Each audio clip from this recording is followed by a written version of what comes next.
Capítulo 5 Os paradoxos do cristianismo. O verdadeiro problema deste mundo não consiste em sua irracionalidade ou racionalidade. O problema mais comum é que ele é quase racional, mas nem tanto. A vida não é ilógica, mas é uma armadilha para os lógicos. Parece um pouco mais matemática e regular do que realmente é. Sua exatidão é óbvia, mas sua inexatidão é oculta. Sua exuberância repousa à espreita. Darei um exemplo grosseiro do que quero dizer. Suponho que algum matemático, habitante da Lua, buscasse entender o corpo humano. Imediatamente veria que o essencial está em um aspecto duplicado. Um homem é dois homens, o da direita sendo exatamente simétrico ao da esquerda. Depois de notar que há um braço na direita e outro na esquerda, uma perna da direita e outra na esquerda, ele poderia continuar e ainda assim encontrar em cada lado o mesmo número de dedos dos pés e das mãos, olhos, orelhas, narinas e até mesmo os lóbulos cerebrais gêmeos. Finalmente ele aceitaria isso como uma lei e, então, deduziria, depois de encontrar um coração em um lado, que encontraria um coração no outro lado, e no momento triunfante em que se considerasse dono da verdade, é que mais erraria. Esse silencioso desvio milimétrico da exatidão é o elemento misterioso em todas as coisas. Parece uma espécie de traição secreta do universo. Uma maçã ou uma laranja é suficientemente redonda para ser chamada de redonda, porém não é redonda afinal de contas. A própria Terra tem a forma de uma laranja para induzir algum modesto astrônomo a chamá-la de globo. Um fio de grama recebe o seu nome de uma analogia com o fio de uma espada, pois termina em uma ponta, mas na verdade não termina. Em tudo há esse elemento de quietude e do incalculável que escapa aos racionalistas, mas somente no último momento. Da enorme curvatura da Terra poderia-se inferir facilmente que cada centímetro seu seria curvo. A existência de um coração em cada lado é tão racional quanto a existência de dois hemisférios cerebrais. No entanto, os cientistas ainda estão organizando expedições para encontrar o Polo Norte, referência à busca do verdadeiro Polo Norte, tanto geográfico quanto magnético, já que tanto apreciam uma planície erma. Também continuam a organizar expedições para descobrir o coração de um homem, e normalmente, quando tentam encontrá-lo, chegam exatamente ao lado errado. A intuição ou inspiração real é melhor testada em suas previsões sobre as malformações ocultas ou surpreendentes. Se o matemático lunar visse dois braços e duas orelhas, poderia deduzir os dois ombros e os dois hemisférios cerebrais. Mas se adivinhasse o lugar correto do coração humano, então seria mais do que um matemático. E é exatamente isso que tenho defendido e proposto sobre o cristianismo. Não simplesmente deduz verdades lógicas, mas quando subitamente se torna ilógico, eis que descobre uma verdade ilógica. Não somente está certo sobre as coisas, mas se desvia, por assim dizer, exatamente onde as coisas também se desviam. Seu plano se encaixa nas irregularidades secretas e espera o inesperado. É simples sobre a simples verdade, mas é teimoso sobre a verdade sutil. Admite que o homem tem duas mãos, mas não admite, apesar de todos os modernistas o lamentarem, a óbvia dedução de que tem dois corações. Meu único objetivo nesse capítulo é apontar isso, mostrar que sempre quando sentimos que há algo estranho na teologia cristã, iremos geralmente descobrir que há algo estranho na verdade. Aludi a uma frase descompromissada que dizia que determinado credo não pode ser digno de fé em nossa era, mas é claro que qualquer coisa pode ser digna de fé em qualquer época. De maneira estranha, há realmente um sentido no qual um credo, se é digno de alguma fé, pode sê-lo de forma ainda mais fixa em uma sociedade complexa do que em uma simples. Se um homem descobre que o cristianismo é verdadeiro em Birmingham, é uma cidade e região metropolitana da Inglaterra, realmente tem razões mais claras para a fé do que se estivesse descoberto sua verdade na Mércia.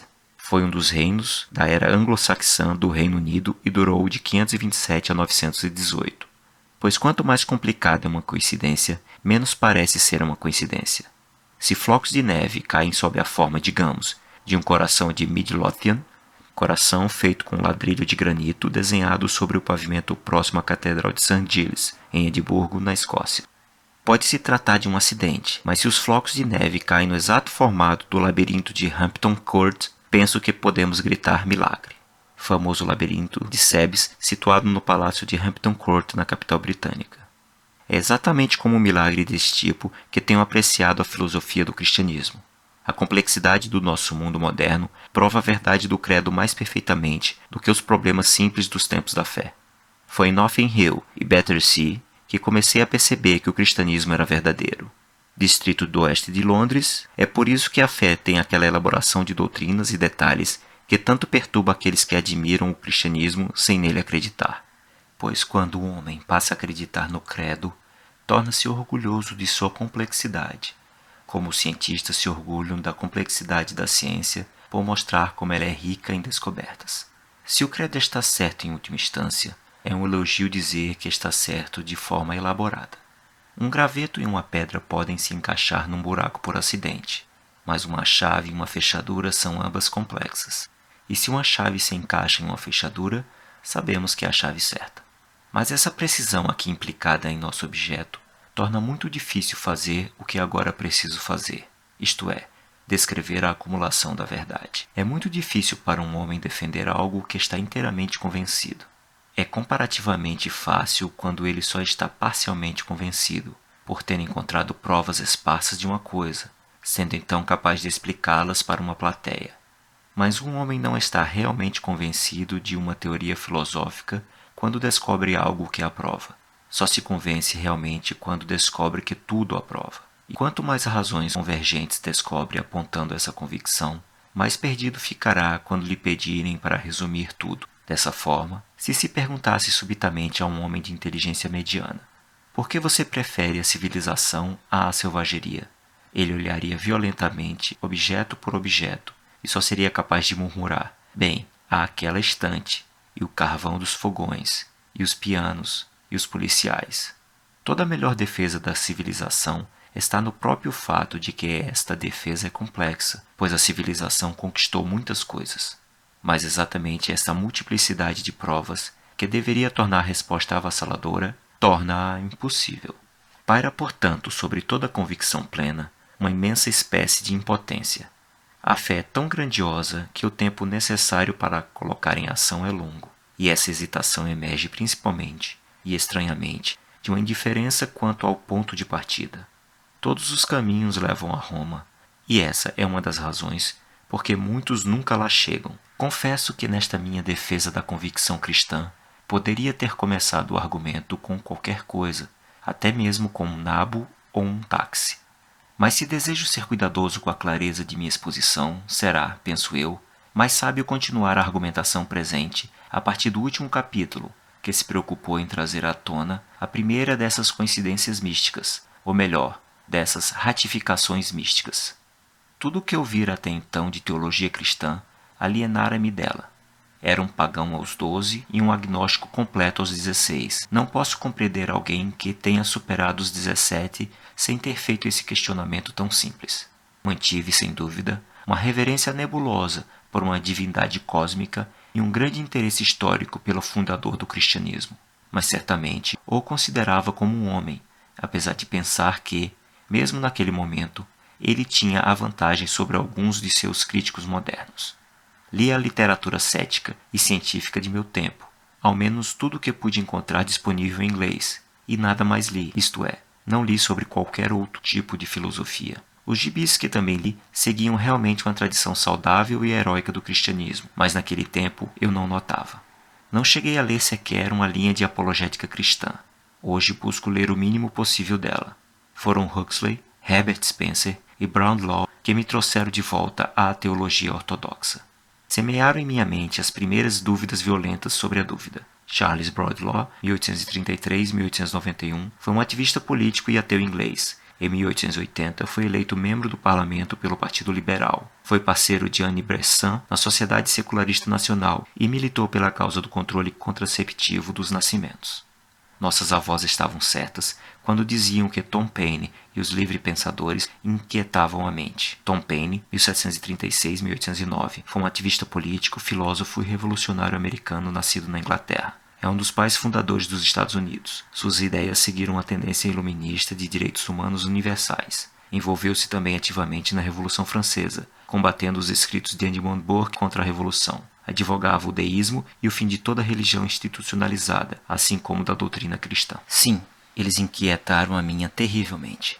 O racionalista levou-me a questionar se a razão tinha alguma utilidade, e quando terminei Herbert Spencer cheguei, pela primeira vez, a duvidar da validade do evolucionismo. Quando terminei a última das preleções ateístas do coronel Ingersoll, um terrível pensamento cruzou minha mente. Quase me persuadiste a ser cristão, e já o era de uma forma desesperada. Robert Greene Ingersoll, 1833-1899, foi um advogado veterano da Guerra Civil, político e orador americano, conhecido por sua ampla cultura e defesa do agnosticismo. Essa estranha capacidade dos grandes agnósticos em despertar dúvidas mais profundas do que as suas pode ser ilustrada de muitas maneiras. Escolho somente uma. À medida que lia e relia todos os relatos cristãos e não cristãos sobre a fé, de Huxley a Bradlaugh, uma impressão lenta e terrível cresceu gradualmente, mas de forma vívida em minha mente. A impressão de que o cristianismo deve ser algo extraordinário, pois, como compreendi, não somente tinha os vícios mais flamejantes, ele aparentemente detinha um talento místico para combinar vícios que pareciam contraditórios. Era atacado por todos os lados e por todas as razões contraditórias. Assim que um racionalista demonstrava que ele estava demasiado orientado para o Oriente, o outro demonstrava com igual clareza que estava demasiado orientado para o Ocidente. Assim que minha indignação arrefeceu em sua obtusidade angular e agressiva, fui novamente convocado a observar e condenar sua curvatura sensual e enervante. Se um leitor ainda não entendeu meu ponto, darei os exemplos que aleatoriamente lembrar sobre esta autocontradição no ataque cético. Serão 4 ou 5, a mais de 50. Fiquei, por exemplo, muito comovido pelo ataque eloquente ao cristianismo como portador de um desumano desespero, pois pensava, e ainda penso, que o pessimismo sincero é o pecado imperdoável. O pessimismo insincero é uma proeza social, mais agradável do que qualquer outra coisa. E, felizmente, quase todo o pessimismo é insincero. Mas se o cristianismo fosse, como diziam, algo puramente pessimista e oposto à vida, então estaria disposto a explodir a Catedral de St. Paul. Mas eis a coisa extraordinária. Provaram-me no capítulo 1, para minha inteira satisfação, que o cristianismo era demasiado pessimista, e então, no capítulo 2, começaram a me provar que era demasiado otimista. Uma das acusações contra o cristianismo era de que impedia o homem, pelo uso de mórbidos prantos e terrores, de buscar a alegria e a liberdade no seio da natureza. Mas uma outra acusação dizia que ele confortava o homem com uma providência fictícia e os colocava em um berçário cor-de-rosa. Um grande agnóstico questionou por que a natureza não era bela o suficiente e por que era tão difícil ser livre. Outro grande agnóstico objetou que o otimismo cristão, a túnica de faz de conta tecida por mãos piedosas, nos ocultava o fato de que a natureza era feia e de que era impossível ser livre.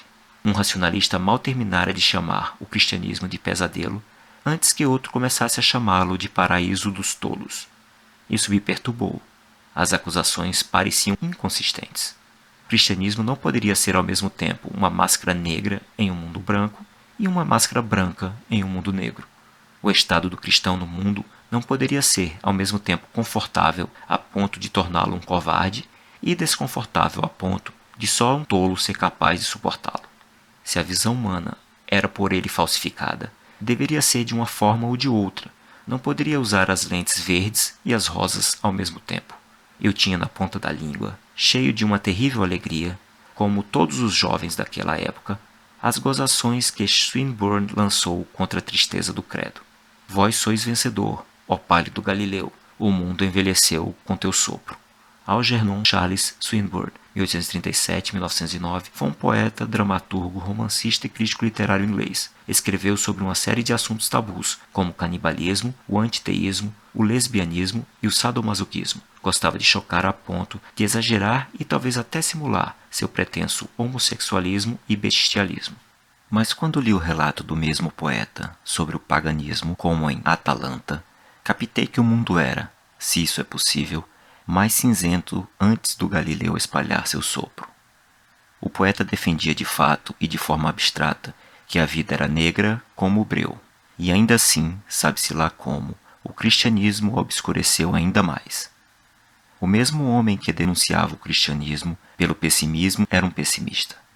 Algo estava errado, e por um instante selvagem cruzou a minha mente o pensamento de que, talvez, Aqueles que, em seus próprios relatos, afirmam não possuir nem a religião, nem a felicidade, poderiam não ser os melhores juízes da relação entre religião e felicidade. Deve-se compreender que não concluí apressadamente que as acusações eram falsas ou os acusadores tolos. Simplesmente deduzi que o cristianismo deveria ser ainda mais esquisito e malvado do que diziam. É possível que ele contenha esses dois vícios opostos. Mas quão estranha deve ser essa religião para que isso seja verdadeiro? O homem pode ser gordo em um lugar e magro no outro, mas certamente ele teria uma forma bem esquisita. Neste ponto, meus pensamentos revolviam somente ao redor da estranha forma da religião cristã. Não aleguei que a mente racionalista tinha uma forma estranha. Eis um outro exemplo. Senti que um forte ponto contra o cristianismo estava na acusação de que é algo tímido, monacal e afeminado em tudo que recebe o nome de cristão, especialmente em sua atitude quanto à resistência e à guerra. Os grandes céticos do século XIX eram majoritariamente viris. Brandlaw, de forma expansiva, e Huxley, de forma reticente, eram homens decididos. Em comparação, parecia realmente existir verossimilhança na ideia de que havia algo fraco e excessivamente paciente nos conselhos cristãos. O paradoxo evangélico sobre a outra face, o fato de que os padres nunca lutavam, uma centena de coisas tornavam plausível a acusação de que o cristianismo era uma tentativa de tornar o homem excessivamente parecido com uma ovelha. Li e acreditei nisso, e se não tivesse lido nada diferente, continuaria acreditando, mas li algo muito diferente. Passei a próxima página do manual agnóstico e meu cérebro virou de cabeça para baixo. Agora descobri que deveria odiar o cristianismo não por não lutar, mas por lutar demais. A cristandade parecia ser a mãe de todas as guerras. O cristianismo banhara o mundo com o sangue humano. Tinha-me enfurecido completamente com o cristão por ele nunca se enfurecer. Agora me era dito que deveria me enfurecer porque sua fúria tinha manchado a terra e a fumaça de suas fogueiras chegado até o sol. As mesmas pessoas que criticavam o cristianismo pela humildade e passividade dos monastérios eram os mesmos que o criticavam pela violência e coragem das cruzadas. Tanto a paz de Eduardo, o Confessor, quanto a guerra de Ricardo, o Coração de Leão, eram culpa do bom e velho cristianismo. Os Quakers, diziam-nos, eram os únicos cristãos característicos. No entanto, os massacres de Cromwell e Alba eram crimes caracteristicamente cristãos. Eduardo o Confessor, 1003-1066, também conhecido como Santo Eduardo, foi um dos últimos reis anglo-saxões da Inglaterra, tendo reinado de 1042 a 1066. O título de confessor reflete sua reputação como um santo que não sofreu martírio, diferente do rei Eduardo, o Mártir. Ricardo I, 1157-1199, foi um rei da Inglaterra de 6 de julho de 1889 até a sua morte. Ficou conhecido como Ricardo Coração de Leão devido à sua reputação como um grande guerreiro e líder militar. Foi um importante comandante cristão na Terceira Cruzada, liderando a campanha após a partida de Filipe II da França.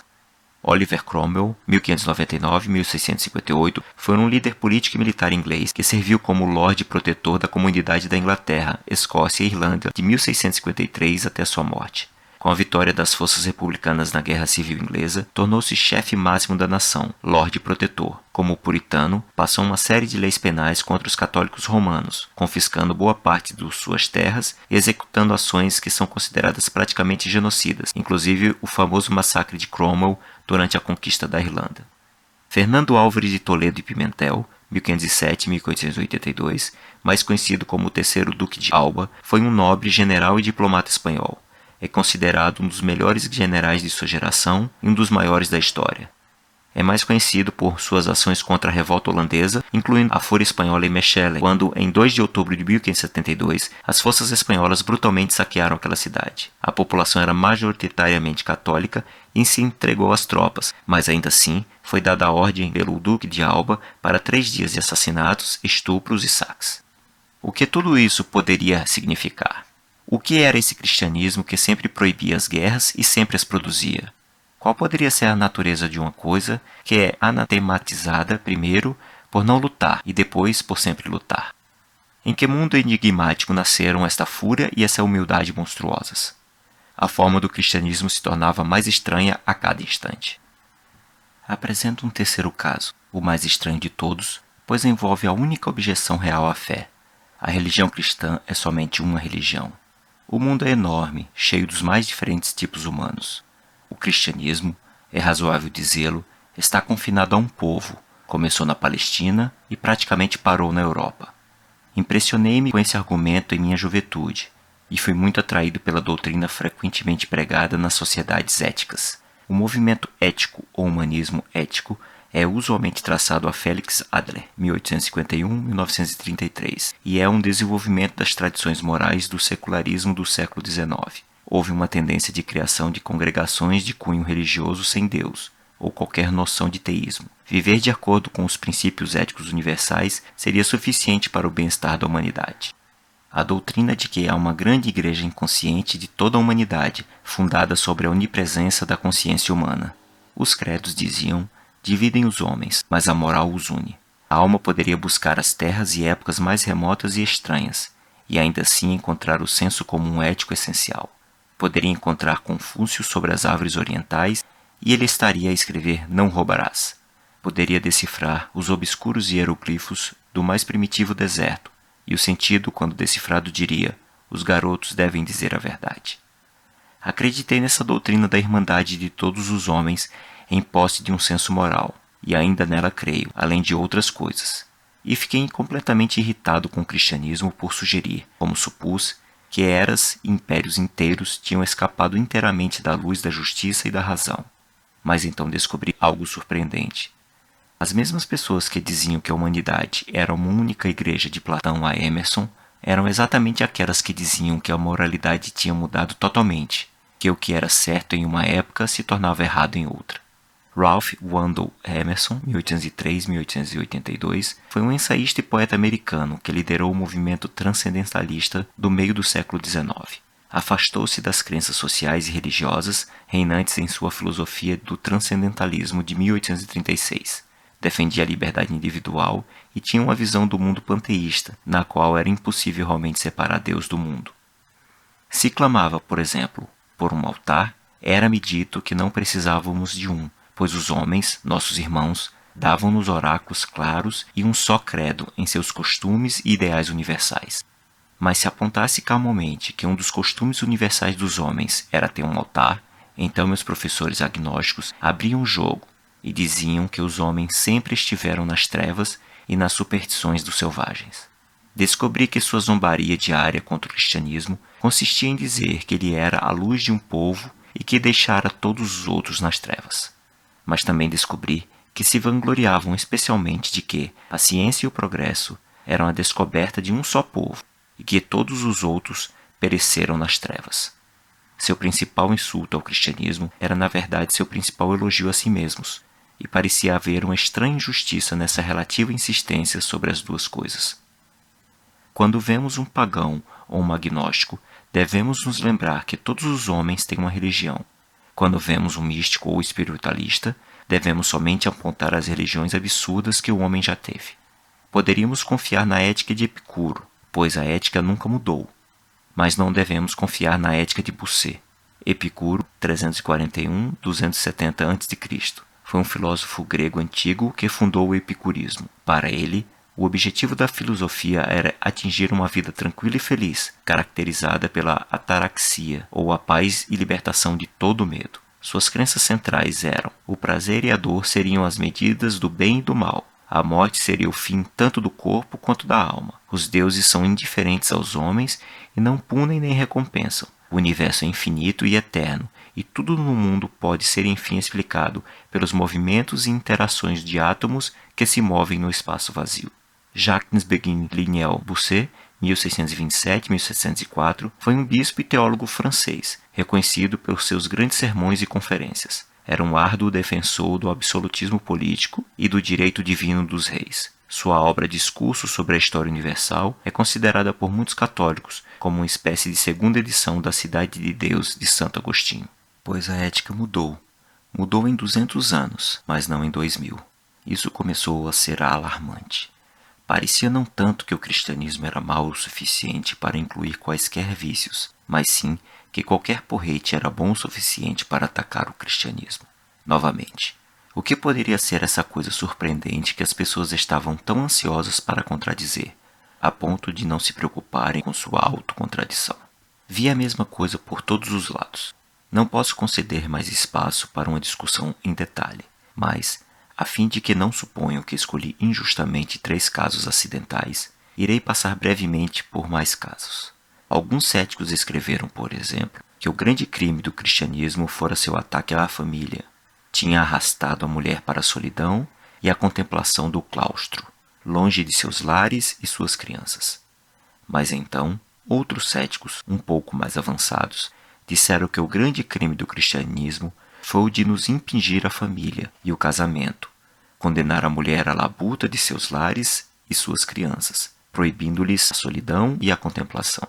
A acusação foi realmente invertida. Novamente, algumas frases das epístolas ou da cerimônia do casamento foram consideradas pelos anticristãos como um desprezo do intelecto feminino, mas uma de suas maiores gozações contra a Igreja continental era de que somente mulheres a frequentavam. Mais uma vez, o cristianismo foi criticado por seus hábitos comedidos e simplórios, por seus farrapos e ervilhas secas. Mas no próximo minuto era criticado por sua pompa e ritualismo, seus santuários de mármore e mantos de ouro. Era ultrajado por ser simples demais e por ser colorido demais. Também fora acusado de limitar demais a sexualidade, até que Brondlot, o malthusiano, descobriu que não a limitava de fato. Era frequentemente acusado na mesma diatribe de buscar a respeitabilidade afetada e a extravagância religiosa. No interior do mesmo panfleto ateísta, descobri a fé sendo atacada por sua desunião. Cada um pensa uma coisa, e também por sua união. É a diferença de opinião que evita que o mundo vá para as cucuias. No mesmo diálogo, um livre pensador, um amigo meu, culpou o cristianismo por desprezar os judeus, e depois se desprezou por ser judeu. Queria ser justo naquele momento, e quero ser justo agora, pois isso não conclui que o ataque ao cristianismo estava de todo errado. Somente cheguei à conclusão de que se o cristianismo estava errado, estava realmente muito errado. Semelhantes horrores opostos poderiam se combinar em uma só coisa, mas essa coisa deveria ser estranha e solitária. Há homens que são avarentos e também perdulários, mas são raros. Há homens que são sensuais e também ascetas, mas são raros. Mas se essa massa de loucas contradições realmente existisse, pacifista e sanguinolenta, simplória e excessivamente bela, austera e luxuriosa, inimiga das mulheres e de seu tolo refúgio, pessimista solene e otimista insensata, se esse mal existisse, teria de possuir algo supremo e único, pois não encontrei em meus professores racionalistas nenhuma explicação de tão excepcional corrupção. O cristianismo, em teoria, era sob seus olhos um dos mitos e erros comuns dos mortais. Eles não me deram qualquer chave para essa maldade antinatural e deturpada. Semelhante paradoxo do mal se erguia à estatura do sobrenatural. É, de fato, quase tão metafísico quanto a infabilidade papal. Uma instituição histórica que nunca acertou é quase tão miraculosa quanto uma que não pode errar. A única explicação que veio imediatamente à minha mente era que o cristianismo não veio do céu, mas do inferno. Se Jesus de Nazaré não era o Cristo, ele deve ter sido o anticristo. E então, em um momento calmo, um estranho pensamento atingiu-me como um raio. Subitamente emergiu em minha mente uma outra explicação. Suponham que ouvimos sobre um homem desconhecido da boca de muitos homens. Suponham que ficássemos intrigados em ouvir que alguns homens disseram que ele era muito alto e outros que era muito baixo. Alguns criticavam-no por ser gordo, outros por ser magro. Alguns o consideravam negro demais e outros branco demais. Uma forma bem estranha, como já admitido, poderia ser uma explicação, mas há outra. Ele pode ter a forma correta. Os gigantes podem considerá-lo baixo, os baixinhos podem percebê-lo como alto. Os esbeltos que acabaram se encorpando podem achar que ele está um pouco seco demais. Os robustos que emagreceram podem considerar que ele se expandiu além dos rígidos limites da elegância. Talvez os suecos, que têm os cabelos pálidos como a neve, o chamem de negro, enquanto os negros o considerem distintamente loiro. Talvez, em suma, essa coisa extraordinária é realmente a coisa mais comum, ou ao menos o normal, o centro. Talvez, afinal, o cristianismo seja são e todos os seus críticos loucos, das mais variadas formas. Testei essa ideia perguntando-me se havia algo de mórbido nos acusadores que poderia explicar a acusação. Surpreendi-me ao descobrir que a chave se encaixava na fechadura. Por exemplo, era certamente estranho que o mundo moderno acusasse o cristianismo ao mesmo tempo por sua austeridade material e a sua pompa artística.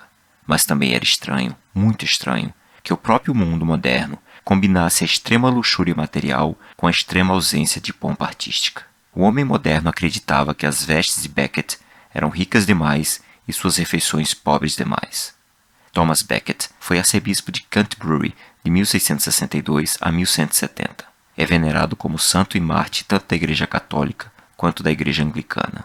Antes de sua confirmação como arcebispo, era um grande amigo do rei Henrique II e amante da vida luxuosa da corte real. Após a nomeação, abandonou o estilo de vida luxuoso e, por baixo das roupas elegantes de arcebispo, utilizava sempre o cilício. Como ele mesmo previu, sua amizade com o rei se transformou em ódio. Em 1170, Becket acabou sendo assassinado por seguidores do rei no interior da Catedral de Canterbury devido a um conflito sobre os privilégios da igreja. Mas o homem moderno era realmente excepcional em toda a história. Nenhum homem do passado comeu jantares tão elaborados com roupas tão feias. O homem moderno considerava a igreja simples demais exatamente onde a vida moderna era complexa demais. Considerava a igreja deslumbrante demais exatamente onde a vida moderna era pobre demais. O homem que desprezava os jejuns e banquetes simples se enlouquecia por um couvert. O homem que desprezava as vestes luxuosas usava uma estapafúrdia calça comprida. E certamente, se havia alguma insanidade em tudo isso, ela estava nas calças, e não simplesmente nos trajes cerimoniais. Se se tratava de insanidade, ela estava nos banquetes extravagantes, não no pão e no vinho. Investiguei todos os casos e descobri que a chave se encaixava. O fato de que Swinburne se irritava com a tristeza dos cristãos e, no entanto, se irritava ainda mais com sua alegria, poderia ser facilmente explicado. Não era mais uma miríade de doenças no cristianismo, mas sim em Swinburne. As restrições cristãs o entristeciam simplesmente porque era mais hedonista do que um homem saudável deveria ser. A fé dos cristãos o enfurecia porque era mais pessimista do que um homem saudável deve ser. Da mesma forma, os malthusianos atacaram instintivamente o cristianismo, não porque há algo de especialmente anti-malthusiano no cristianismo, mas porque há algo um tanto desumano no malthusianismo. Entretanto, senti que não poderia ser inteiramente verdadeiro, que o cristianismo era simplesmente moderado e ficava em cima do muro. Havia realmente nele um elemento enfático, e até mesmo um frenesi que justificava os secularistas em sua crítica superficial. Ele pode ser sábio, e nisso acreditei cada vez mais, mas não era uma sabedoria simplesmente mundana. Não era meramente comedido e respeitável. Seus ferozes cruzados e humildes santos podiam se equilibrar mutuamente. Ainda assim, os cruzados eram ferocíssimos e os santos humilíssimos, humildes além dos limites da decência. Foi precisamente nesse ponto da especulação que lembrei de meus pensamentos sobre o mártir e o suicida. Neles havia essa combinação de duas posições quase insanas que, no entanto, resultava na sanidade. Chegara agora a outra contradição desse tipo. Já tinha descoberto a verdade da primeira. Era exatamente o tipo de paradoxo onde os céticos apontavam o erro do credo, e foi precisamente nele que descobri que o credo estava certo. Não importa quão loucamente os cristãos pudessem amar o mártir ou odiar o suicida, eles nunca sentiram essas paixões tão loucamente quanto a senti muito antes de sonhar com o cristianismo. Começou então a parte mais interessante e difícil do processo, e passei a traçar, obscuramente, essa ideia por todos os grandiosos pensamentos de nossa teologia. A ideia era a que delineei a respeito do otimista e do pessimista. Queremos não uma amálgama ou uma conciliação, mas ambos os lados no auge de sua energia, um amor e uma ira flamejantes. Aqui só a tracei em sua conexão com a ética, mas não preciso lembrar ao leitor que essa ideia de combinação é central na teologia ortodoxa. Pois a teologia ortodoxa insistiu especialmente que o Cristo não era um ser separado de Deus e do homem, como um elfo, nem uma quimera, como um centauro, mas ambos ao mesmo tempo, completamente Deus e homem. Agora descreverei essa noção como a descobri. Todos os homens sãos podem ver que a sanidade é um tipo de equilíbrio, que é possível ser louco e ser guloso, ou ser louco e passar fome. Alguns homens modernos, de fato, surgiram com versões vagas do processo e da evolução que buscam destruir o meson, o equilíbrio de Aristóteles. Doutrina aristotélica, segundo a qual todo ato moral e ético comporta um excesso e uma carência, e que a boa ação reside então no meio, num ponto de equilíbrio entre esses extremos. Por exemplo, a verdadeira coragem é o meio termo entre a covardia e a temeridade. Parecem surgir que devemos ficar famintos progressivamente, ou comer cada vez mais no café da manhã a cada dia. Mas o grande truísmo do meson sobrevive para todos os homens que pensam, e esses modernos só acabaram com seu próprio equilíbrio. Mas dado que todos precisamos manter um equilíbrio, o verdadeiro interesse surge com a questão de como manter esse equilíbrio. O paganismo tentou resolver esse problema, e creio que o cristianismo resolveu de uma forma bem estranha. O paganismo declarou que a virtude era um equilíbrio. O cristianismo declarou que era um conflito, a colisão de duas paixões aparentemente opostas. É claro que não eram realmente inconsistentes, mas eram difíceis de sustentar simultaneamente. Sigamos por um momento a pista do Marte e do suicida. Tomemos o caso da coragem. Nenhuma qualidade confundiu e enredou tanto as definições dos sábios puramente racionais. A coragem é quase uma contradição em termos. Significa um forte desejo pela vida que toma a forma de uma disposição para morrer. Aquele que perder a sua vida a encontrará. Não é misticismo para santos e heróis. É um conselho cotidiano para marinheiros e montanhistas. Poderia ser impresso em uma guia dos Alpes ou em um livro de alistamento para a marinha. Esse paradoxo é todo o princípio da coragem e até mesmo da coragem brutal e demasiado terrena. Um homem perdido em meio ao mar revolto pode salvar a sua vida arriscando-a no abismo. Ele só pode fugir da morte ficando a um passo dela. Um soldado cercado de inimigos, se deseja escapar, precisa combinar um forte desejo pela vida com uma estranha indiferença diante da morte. Não deve simplesmente se agarrar à vida, pois então será um covarde e não escapará. Não deve simplesmente esperar a morte, pois então será um suicida e não escapará. Deve buscar sua vida com um espírito de furiosa indiferença. Deve desejar a vida como a água, porém beber a morte como o vinho. Nenhum filósofo, imagino, expressou esse enigma romântico com a lucidez apropriada, e eu certamente não consegui. Mas o cristianismo foi além. Demarcou seus limites nas terríveis sepulturas do suicida e do herói, mostrando a distância entre aquele que morre pela vida e aquele que morre simplesmente pela morte. E tem se erguido desde então, acima das lanças europeias, o estandarte de um misterioso cavalheirismo, a coragem cristã, que é um desprezo pela morte, e não a coragem chinesa, que é um desprezo pela vida. E então comecei a descobrir que essa paixão dupla era a onipresente chave cristã para a ética. Por todos os lados o credo produziu a moderação a partir do choque de duas emoções impetuosas. Tomem, por exemplo, a questão da modéstia, do equilíbrio entre o puro orgulho e a pura prostração. O pagão médio, como o agnóstico médio, simplesmente diria estar contente consigo mesmo, mas não insolentemente satisfeito. Há muitos melhores ou piores do que ele. Seus louros são limitados, mas ele certamente os conquistará. Em suma, andaria com a cabeça nas nuvens, mas não necessariamente com o nariz empinado. Essa é uma posição viril e racional, mas aberta à objeção que mencionamos contra um meio termo entre otimismo e pessimismo, a resignação de Matthew Arnold. Por ser uma mistura das duas coisas, também é uma diluição. Nenhuma está presente em toda a sua força ou contribui com todo o seu colorido. Esse orgulho conveniente não eleva o coração como o soar das trombetas. Não é possível se ornamentar com o escarlate e o ouro por isso. Por outro lado, essa morna modéstia racionalista não varre a alma com o fogo e a torna límpida como o cristal. Não torna o homem uma criancinha que pode se sentar aos pés da relva, como o faz uma humildade rigorosa e intensa. Não faz com que erga o olhar e veja maravilhas, pois Alice deve diminuir para se tornar Alice no País das Maravilhas. Perde-se assim tanto a poesia do verdadeiro orgulho, quanto a poesia da verdadeira humildade. O cristianismo buscou, pelo mesmo estranho expediente, salvar ambas. Separou as duas ideias e as exacerbou. Por um lado, o homem deve ser mais soberbo do que jamais foi. Por outro, deve ser mais humilde do que jamais foi. Na medida em que sou homem, sou a maior das criaturas. E na medida em que sou um homem, sou o maior dos pecadores.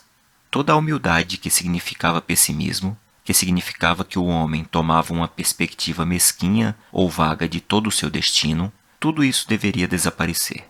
Nunca mais deveríamos ouvir as lamentações de Eclesiastes sobre como a humanidade não era superior às bestas, ou o terrível brado homérico de que o homem era a mais triste das bestas do campo.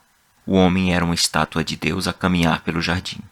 Tinha uma proeminência sobre todos os brutos.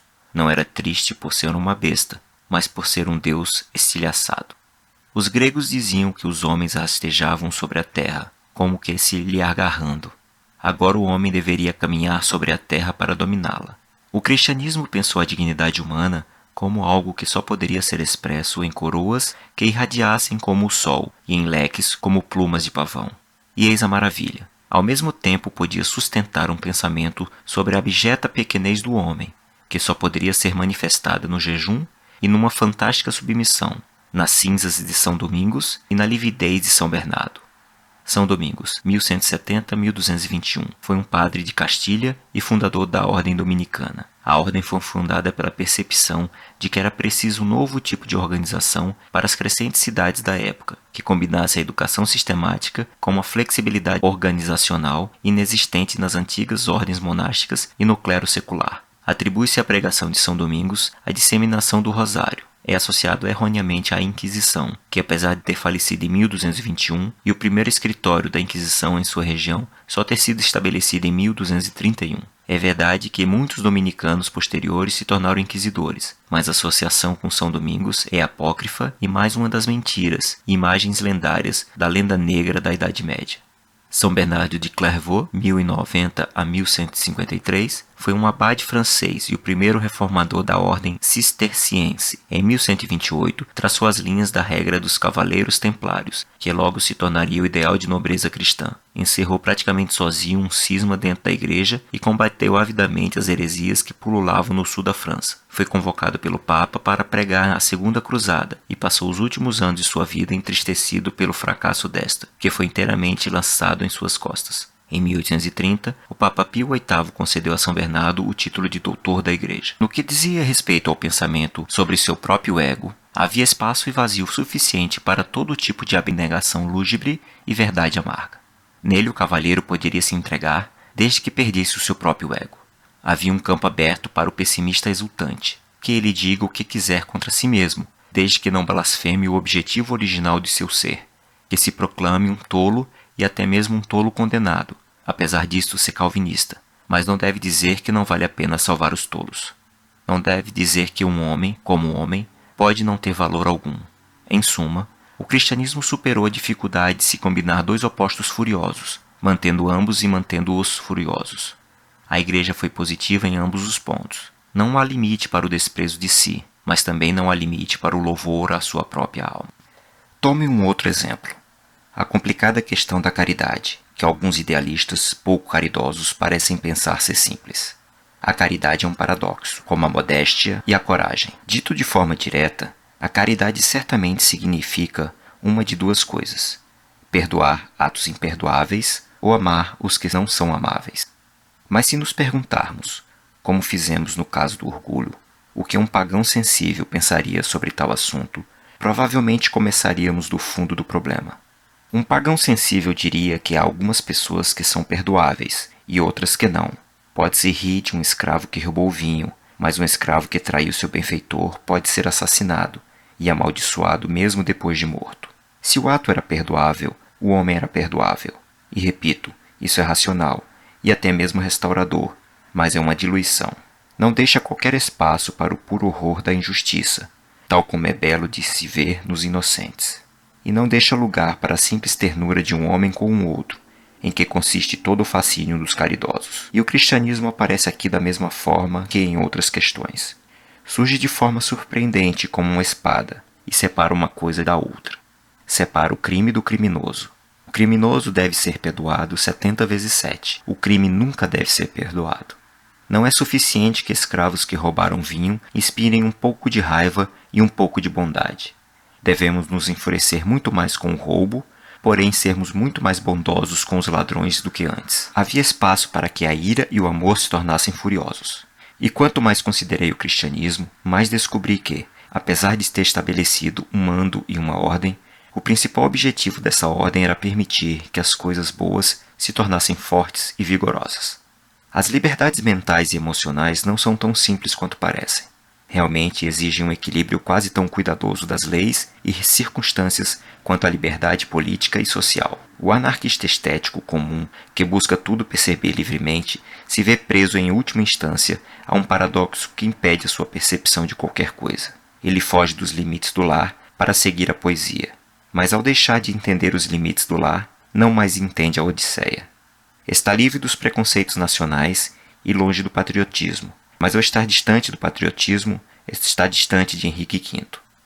Henrique V, 1386-1422, rei da Inglaterra de 1403 até sua morte em 1422. Em 1415 embarcou para lutar na França na Guerra dos 100 Anos, 1337-1453, na qual conquistou vitórias militares que culminaram na famosa vitória na Batalha de Agincourt, 1415, na quase conquista completa da França, encerrada em 1420 com a declaração de Henrique V como regente e herdeiro aparente do trono francês após Carlos VI. Sua morte inesperada em 1422 e a regência de seu filho Henrique VI minaram o domínio inglês sobre a França.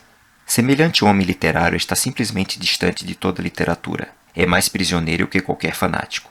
Pois se há um muro entre você e o mundo, faz pouca diferença se descrever como alguém dentro ou fora do muro.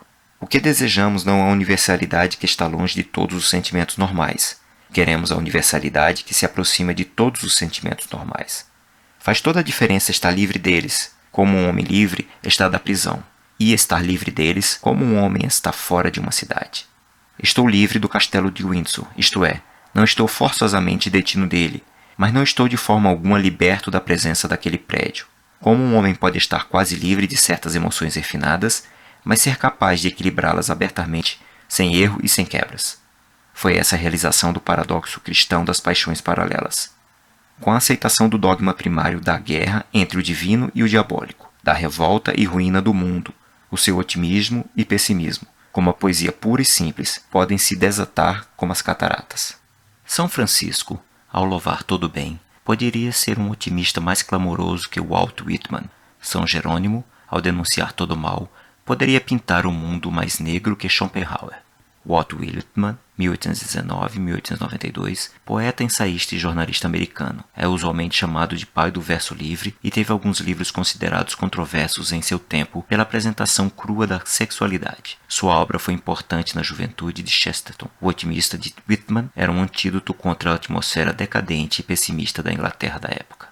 São Jerônimo, 347-420, intrépido padre, confessor, teólogo e historiador. Tornou-se conhecido por sua tradução da Bíblia para o latim, conhecida como a Vulgata, por seus comentários sobre o Evangelho e, sobretudo, por ardentes discussões em defesa da fé. Ambas as paixões estavam livres porque foram colocadas em seu devido lugar. O otimista podia se extravasar em louvor à alegre música da marcha, às trombetas douradas e aos estandartes purpúreos que avançavam para a batalha. Mas não podia dizer que a luta é desnecessária.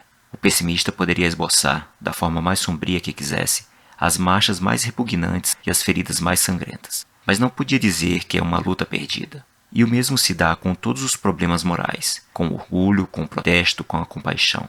Ao definir sua doutrina principal, a Igreja não só manteve coisas aparentemente inconsistentes lado a lado, mas além disso, permitiu que emergisse uma espécie de violência artística que antes só seria possível aos anarquistas. A mansidão se tornou mais dramática que a loucura. O cristianismo histórico se ergueu numa grande e estranha guinada da moralidade, algo que é para a virtude o que os crimes de Nero são para o vício. Os espíritos indignados e caridosos assumiram formas terríveis e atrativas, indo da ferocidade monástica, que flagelou como um cão o primeiro e o maior dos Plantagenetas, até a piedade sublime de Santa Catarina, que beijou a cabeça ensanguentada do criminoso. Plantagenetas é o sobrenome de um conjunto de monarcas ingleses conhecidos como Dinastia Plantageneta ou Angevina, que reinaram em Inglaterra entre 1554 e 1399. A poesia pode ser tanto encenada quanto composta. Essa atitude heróica e monumental na ética desapareceu completamente junto com a religião sobrenatural. Eles, sendo humildes, podiam se exibir, mas nós somos orgulhosos demais para sermos proeminentes. Nossos professores de ética escreveram com muita sensatez sobre a reforma das prisões, mas não é provável que vejamos o Sr. Cadbury ou qualquer filantropo eminente adentrar o cárcere de Reading e abraçar um cadáver estrangulado antes de ser lançado na cal viva. William Eddington Cadbury, 1867-1957, foi um empresário inglês ligado à empresa de sua família, a Cadbury. Foi educado em escola Quaker e contribuiu amplamente para a filantropia. Quicklime no original. Antigamente era costume jogar cal viva, óxido de cálcio, durante o sepultamento para acelerar a decomposição dos corpos e minimizar o mau cheiro. Nossos professores de ética escreveram amenamente contra o poder dos milionários, mas não é provável que vejamos o Sr. Rockefeller ou qualquer tirano moderno sendo flagelado publicamente na abadia de Westminster. John Davidson Rockefeller, 1839-1937, magnata norte-americano que chegou a controlar 90% do mercado de petróleo. Assim, a dupla acusação dos circularistas, apesar de lançar somente escuridão e confusão deles mesmos, lança uma verdadeira luz sobre a fé. É verdade que a Igreja Histórica enfatizou ao mesmo tempo o celibato e a família, foi ao mesmo tempo ferozmente a favor e contra a procriação. Manteve os extremos lado a lado, como duas cores fortes, como o vermelho e o branco no escudo de São Jorge. Sempre teve um ódio saudável ao rosa. Odeia a combinação de duas cores, que é o expediente covarde dos filósofos, e a evolução do preto e branco, que é equivalente a um cinza sujo. De fato, toda a teoria da Igreja sobre a virgindade pode ser simbolizada pela afirmação de que o branco é uma cor, não simplesmente a ausência de toda a cor. Tudo que aqui afirmo pode ser expresso dizendo que o cristianismo buscou na maior parte desses casos manter as duas cores coexistentes, mas puras. Não é uma mistura como a púrpura e o marrom, mas algo mais parecido com o vinco de um tafetá, pois este sempre está em um ângulo reto e no padrão da cruz. O mesmo se passa, é claro, com as acusações contraditórias dos anticristãos sobre a submissão e o morticínio. É verdade que a Igreja disse a alguns homens que lutassem e a outros que não. Também é verdade que aqueles que lutaram o fizeram como raios de trovão, e os que não lutaram eram como estátuas. Tudo isso simplesmente significa que a Igreja preferia fazer o uso de seus super-homens e de seus pacifistas tolstoianos, seguidores do filósofo e romancista russo Tolstói. Deve existir algum bem na vida do guerreiro, pois muitos homens bons gostam de ser soldados. Deve existir algum bem na ideia de não resistência, pois muitos homens bons parecem apreciar serem Quakers. Tudo que a Igreja fez, dentro dos seus limites, foi evitar que um desses dois bens destruísse o outro. Existiram lado a lado. Os pacifistas, tendo todos os escrúpulos dos monges, simplesmente se tornaram monges. Os Quakers se tornaram um clube em vez de uma seita. Os monges diziam tudo o que Tolstói diz, bradavam lúcidos lamentos sobre a crueldade das batalhas e a vaidade da vingança. Mas os pacifistas não estão certos a ponto de poderem governar o mundo inteiro, e não lhes foi permitido que o fizessem na época da fé. O mundo não perdeu a última investida de Sir James Douglas, ou o estandarte de Joana, a donzela. Sir James Douglas, 1289-1330, foi um cavaleiro e senhor feudal escocês e um dos principais comandantes das guerras de independência da Escócia. Joana d'Arc, 1412-1431, apelidada de a Donzela de Orleans, foi uma heroína e santa francesa que teve papel decisivo na Guerra dos 100 Anos. Suas vitórias militares abriram o caminho para a coroação de Carlos VII e a vitória final dos franceses sobre a dominação inglesa. E às vezes essa pura bondade e essa pura ferocidade se encontraram e justificaram sua união. O paradoxo de todos os profetas se encarnou e, na alma de São Luís, o leão deitou com o cordeiro. Luís IX, 1214-1270, conhecido como São Luís, foi um rei e santo francês. Foi um grande reformador e desenvolveu a justiça real francesa, na qual todo súdito poderia apelar ao rei para corrigir um julgamento injusto. Teve papel central na 7ª e na 8ª cruzadas, e tudo em sua vida foi inspirado por um zelo cristão e pela devoção católica, tendo construído a belíssima Sainte-Chapelle para abrigar pretensas relíquias de Cristo. Foi importante na expansão da Inquisição. É o único rei francês canonizado. Mas lembrem-se que esse trecho do Evangelho é interpretado de forma muito morna. Nossa tendência pacifista assegura constantemente que quando o leão se deita com o cordeiro, é o leão que se torna como o cordeiro. Mas isso é uma anexação brutal e um imperialismo por parte do cordeiro. O cordeiro simplesmente absorve o leão ao invés do leão comer o cordeiro. O verdadeiro problema é: pode o leão se deitar com o cordeiro e ainda reter sua majestosa ferocidade? É esse o problema atacado pela Igreja, e é esse o milagre que ela realizou. É isso que chamo de adivinhar as excentricidades ocultas da vida. é saber que o coração de um homem está na esquerda e não no meio, não somente que a terra é redonda, mas também onde é plana. A doutrina cristã detectou as estranhezas da vida, previu as exceções, além de descobrir a lei. Subestima o cristianismo aqueles que dizem que ela descobriu a misericórdia. Qualquer um poderia descobri-la, e, na verdade, todos a descobriram. Mas descobrir um plano para ser misericordioso e severo, isso era antecipar uma estranha necessidade da natureza humana, pois ninguém deseja ser perdoado por um grande pecado como se ele fosse pequeno. Qualquer um pode dizer que não devemos ser nem miseráveis demais, nem felizes demais, mas descobrir como é possível ser miserável sem tornar impossível a felicidade. Isso foi uma grande descoberta psicológica. Qualquer um pode dizer, nem a arrogância, nem a humilhação, e isso seria um limite. Mas dizer que aqui você pode se orgulhar e ali você pode se humilhar, isso seria uma emancipação. Este era o grande fato sobre a ética cristã, a descoberta de um novo equilíbrio. O paganismo tinha sido como um pilar de mármore, que permanecia ereto por ser simetricamente proporcional. O cristianismo era como uma pedra enorme, falha e romântica, que, apesar de desviar do pedestal com um simples toque, dadas as suas excrescências exageradas, que exatamente se equilibram, é ali etronizada por 1000 anos. Em uma catedral gótica, as colunas eram todas diferentes, mas todas eram necessárias. Todo o suporte parecia acidental e fantástico. Cada arco era um arco botante. Assim, na cristandade, os acidentes aparentes se equilibravam. Becket usa um silício debaixo de todo o escarlate e ouro. Isso é ao menos superior ao costume do milionário moderno, que só veste o preto e o branco para os outros, mas mantém o ouro bem perto de seu coração. Mas o equilíbrio nem sempre esteve no corpo de um só homem como Becket. Muitas vezes o equilíbrio se distribuiu por todo o corpo da cristandade. Porque um homem orava e jejuava nas montanhas do norte, flores podiam ser exibidas nos festivais das cidades sulistas. E porque os fanáticos bebiam água nas areias da Síria, os homens podiam ainda beber cidra nos orquidários da Inglaterra. É isso que torna o cristianismo simultaneamente tão mais surpreendente e tão mais interessante que o Império Pagão, assim como a Catedral de Amiens não é melhor, mas certamente é mais interessante que o Parthenon. Se alguém desejar uma prova moderna disso, que considere o curioso fato de que, sob o cristianismo, a Europa, apesar de permanecer uma unidade, se estilhaçou em nações individuais. O patriotismo é um exemplo perfeito do equilíbrio deliberado de uma ênfase contra a outra. O instinto do Império Pagão diria: todos devem se tornar cidadãos romanos e se assemelharem, que o alemão se torne menos reverente e prostrado, que o francês se torne menos experimental e frenético. Mas o instinto europeu diz que o alemão permaneça lento e reverente para que o francês possa ser mais seguramente frenético e experimental. Faremos algo desses excessos. O absurdo chamado Alemanha corrigirá a insanidade chamada França. Essa dizer por último o mais importante. É exatamente que isso explica o que é tão inexplicável para todos os críticos modernos da história do cristianismo. Refiro-me às monstruosas guerras ao redor de pequenos pontos teológicos, os terremotos emocionais ao redor de um gesto ou palavra. Era somente questão de 1 centímetro, mas 1 centímetro é tudo quanto se trata de um equilíbrio. A igreja não poderia se dar o luxo de se desviar por um fio de cabelo em algumas coisas, se devia continuar seu grandioso e ousado experimento em busca de um equilíbrio irregular.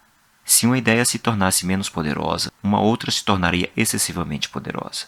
Não era um rebanho de ovelhas que o pastor cristão guiava, mas uma manada de touros e tigres, de terríveis ideias e doutrinas devorantes, cada uma forte o suficiente para se tornar uma falsa religião e devastar o mundo. Lembre-se que a igreja se envolveu especificamente com ideias perigosas.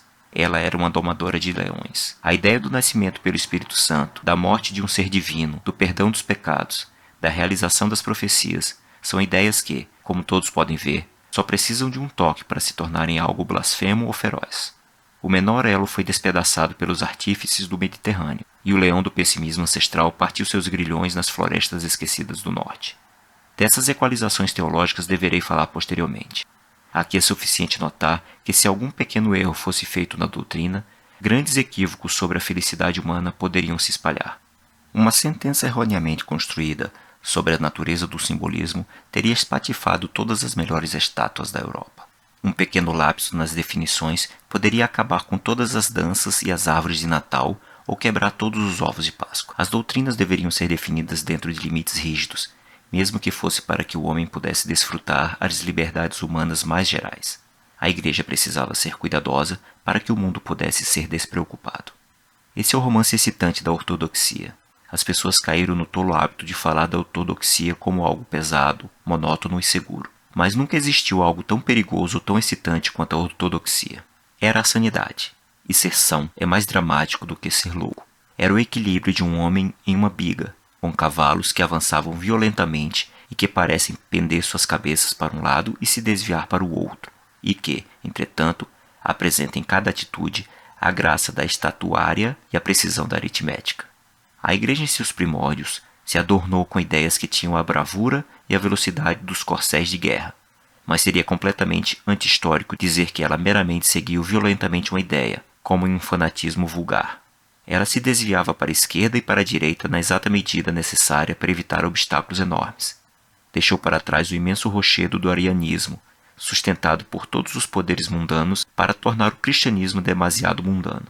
Arianismo, a teoria também conhecida como subordinacionismo, defendida por Ario, 256 a 336. Um presbítero de Alexandria que, não entendendo a consubstancialidade da Santíssima Trindade, acreditava estar defendendo o monoteísmo, quando afirmava ver um só Deus, que se tornou Pai somente depois de criar o Filho, que junto com o Espírito Santo seriam algo como semideuses. O Concílio de Nicéia, 325, condenou a doutrina de Ario e reafirmou a consubstancialidade da Santíssima Trindade, isto é, Deus uno em 3 pessoas.